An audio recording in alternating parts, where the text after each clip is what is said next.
Hey guys, hope you all are doing great, and today I am going to show you that how you can convert your image into a vector.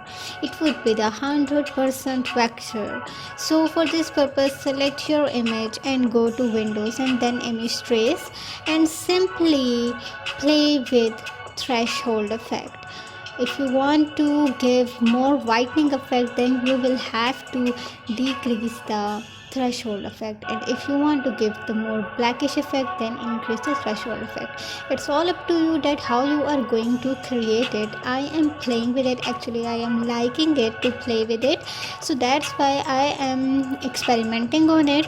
But at the end I will minimize the threshold, and after that I will go to the object and expand the appearance and then expand.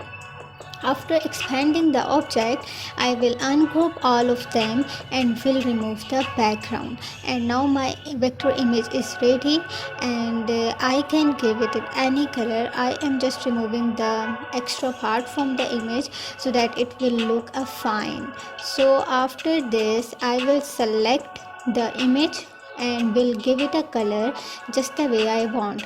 I like the gradient more than the color, so I will give it a black and white gradient. It's up to you that whatever color and gradient are you going to give that vector image, but your vector is ready.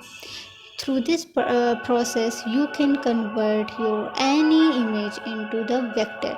It will be the 100% vector. Hope you guys like it, and don't forget to like, share and comment on this video. If you are liking my content, then do subscribe to my YouTube channel.